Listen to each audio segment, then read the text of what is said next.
20% था। Hello dear, welcome to this channel civil Gyan city. हम लोग जो टॉपिक डिस्कस करेंगे ये आपको इंडिया का जो जीडीपी ग्रोथ है Q2 का, ये स्लो हो गया है। तो इसके बारे में हम लोग डिटेल से बात करते हैं। चलिए देखेंगे इसको क्यों कम हुआ है, इसका जो है सो ओवरऑल पब्लिक इम्पैक्ट क्या होगा, इसके बारे में हम लोग ऑब्जर्व करेंगे, देखेंगे, जानेंगे। चलिए बहुत कुछ सीखेंगे हम लोग। चलिए देखते हैं आगे।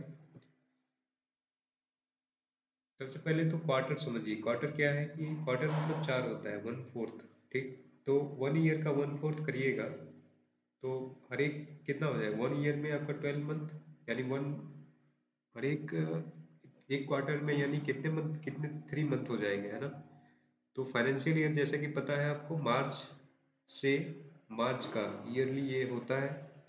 तो अभी जो फाइनेंशियल ईयर चल रहा है 2024-25 चल रहा है, ठीक है।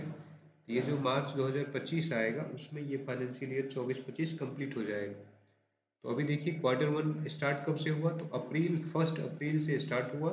ये चला कब तक, मई जून तक चला, ठीक है। उसके बाद देखिए Q2 कब से चला है आपको, जुलाई से लेकर के अगस्त सितंबर तक चला है आपको। ठीक, ये रहा है कि यानी Q2 का डाटा। ये Q2 का जो डाटा है आया है, ये रियल जीडीपी ग्रोथ है ना। ये आपको रियल जीडीपी ग्रोथ क्या होता है, तो अभी जो हम लोग बेस ईयर रखे हुए हैं 2012 को, ठीक, 2012 को बेस ईयर रखते हुए हम लोग जीडीपी ग्रोथ कर रहे हैं कैलकुलेट। इसमें हम लोग इन्फ्लेशन को ऐड नहीं किए हुए हैं ना। जितना भी इन्फ्लेशन 2012 से इसमें अभी तक बढ़ा है उसको हम लोगों ने माइनस कर करके ये हमारा रियल जीडीपी ग्रोथ निकलता है। ओवरऑल जो ग्रॉस जीडीपी ग्रोथ जीडीपी होता है उसमें से इन्फ्लेशन अगर माइनस कर देते हैं तो रियल जीडीपी हम लोग को मिलता है। ये जो डाटा है Q2 का, ये है आपको 5.4%, जो कि बहुत शॉकिंग डाटा है ना। आप देखेंगे तो आप 2023-24 में आप देखेंगे रियल जीडीपी ग्रोथ तो ये 8.1 का रहा। तो ये चीजें थी। तो ये जितने भी एनालिस्ट हैं या फिर आरबीआई है या फिर गवर्नमेंट है, इससे ये शॉक्ड है। और इसका देखेंगे हम लोग क्या इफेक्ट है, वजह क्या है इसको। इसका बजट देखिएगा। अभी देखिए सेक्टरल परफॉर्मेंस का बात करिएगा तो एग्रीकल्चर जो है सो 24-25 में 3.5% का, जो कि बहुत ही बेहतर परफॉर्मेंस दिया है। 24-25 23-24 के कंपैरिजन में देखेंगे तो एग्रीकल्चर का बहुत अच्छा परफॉर्मेंस है, ठीक है। मैन्युफैक्चरिंग सेक्टर में देखिए, मैन्युफैक्चरिंग सेक्टर में आपका कितना रहा है, इसमें कम रहा है, 2.2% रहा है। देखिए 23-24 में को कितना था, 14.3% का था। वही कंस्ट्रक्शन देखिए तो 7.7% है। और जो 23-24 में आपको Q2 का जो डाटा कंपैरिजन करेंगे तो उसमें 13.6% था। ये चीजें रहा है आपको। देखिए की फैक्टर क्या है ग्रोथ का, तो सबसे पहला तो दिख रहा है आपको slow down in manufacturing sector, जैसा कि आप डाटा देखे ही हैं।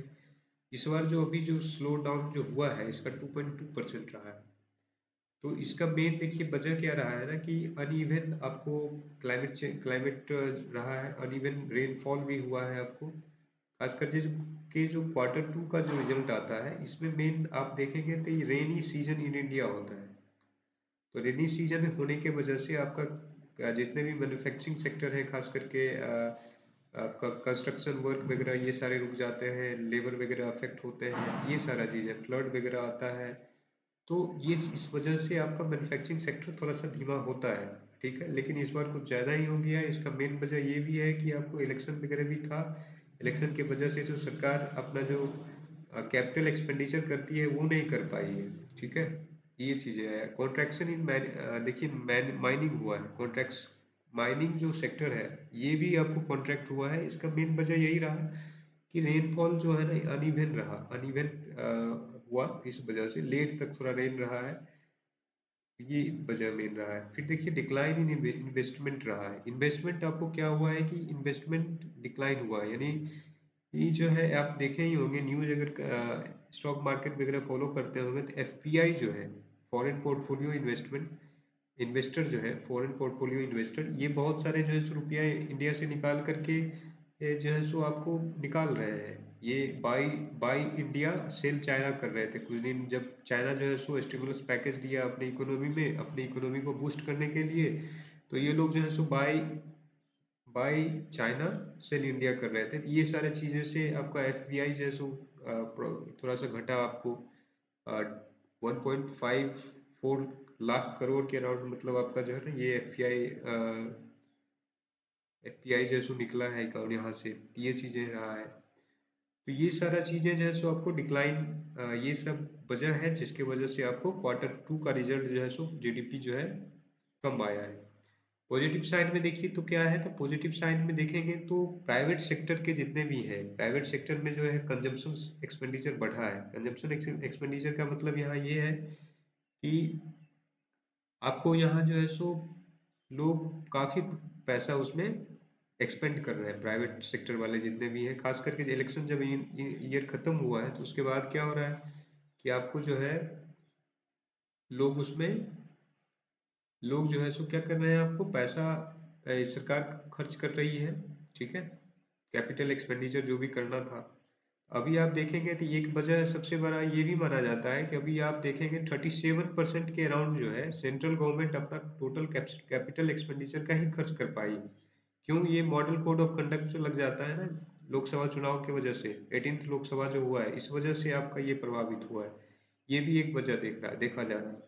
आप देखेंगे अभी Q1 Q2 मिला करके तो 28% ही जो है सो स्टेट गवर्नमेंट अपना कैपिटल एक्सपेंडिचर कर पाई है, जितना वो अपना बजट का रहता है, बजट एस्टिमेट का। ये भी एक वजह है। आप देखिए एग्रीकल्चर सेक्टर में, तो एग्रीकल्चर सेक्टर तो बहुत अच्छा परफॉर्मेंस दिया है, तो एक पॉजिटिव साइन इसको कह सकते हैं। तो आगे यानी जो आने वाला जो क्वार्टर है, खास करके Q3 यानी कब से होगा, सितंबर, अक्टूबर, नवंबर, दिसंबर, यानी जो ये तीन, ये जो चल रहा है अभी करंट तो दिसंबर चल रहा है, तो ये जो रिजल्ट आएगा तो ये बेहतर होने की संभावना है। इस वजह से अभी भी जो भी एनालिस्ट हैं या फिर आरबीआई है, ये ऑप्टिमिस्टिक है अभी आपको, है ना। अब देखिए पब्लिक एडमिनिस्ट्रेशन जो है, खास करके आप देखिए तो डिफेंस का अच्छा, डिफेंस में अच्छा जो है सो आपको क्या हुआ है, डिफेंस में अच्छा प्रोक्योरमेंट हुआ है, ये गवर्नमेंट अच्छा मतलब उसमें एक्सपेंडिचर करी है। देखिएगा तो राइज राइज हुआ है gross value addition. Gross value addition का मतलब क्या है ना कि ये मान लीजिए जैसे कोई आपको चेयर बनाना है, चेयर बनाते हैं तो उसमें क्या चाहिए, लकड़ी चाहिए, फिर गम वगैरह चाहिए, या फिर उसमें क्या एलाइड वगैरह, कील वगैरह चाहिए, लेबर चाहिए। तो ये सारा आपको एक चेयर बनाने में आपको लागत होता है, मशीन वगैरह भी। तो ये सारा इलेक्ट्रिसिटी एनर्जी, ये सारा चीजें लगता है। तो आपको ये जितना भी कंपनी एक लगाती है, उसको हम लोग जो है ना एक प्रोडक्ट, फाइनल प्रोडक्ट बनाने में जितना हम लोग को एडिशन हुआ है वैल्यू का, तो उसको हम लोग जो है ना उसका जो है सो ग्रोथ आप देखेंगे तो 9.3% हुआ है। जो कि अगर आप सेम ईयर 2023-24 फाइनेंशियल ईयर का देखेंगे तो 8% था। तो ये यहाँ पे पॉजिटिव साइन आपको इसको मान सकते हैं। फिर देखिए आरबीआई का जो है सो प्रोजेक्शन क्या कहता है, आरबीआई अभी भी ऑप्टिमिस्टिक है, आपको 7.2% कह रहा है कि जीडीपी ग्रोथ होगा 24-25 में, ठीक है। ये सारा चीजें हैं। फाइनेंस मिनिस्ट्री जो है सो 6.5 से लेकर के आपका 7% के रेंज में एक्सपेक्ट कर रही है। इम्पैक्ट ऑफ स्लो डाउन देखिए होगा क्या, तो सबसे पहला तो आपको जॉब का प्रॉब्लम, ऐसे ही हम लोग जो है सो इंडिया में जॉब का प्रॉब्लम चल रहा है, यानी एम्प्लॉयमेंट का प्रॉब्लम आ रही है, यानी लोगों को और ज़्यादा जॉब क्रिएशन नहीं हो पाएगा। ये भी चीज़ें हैं स्लो डाउन की वजह से।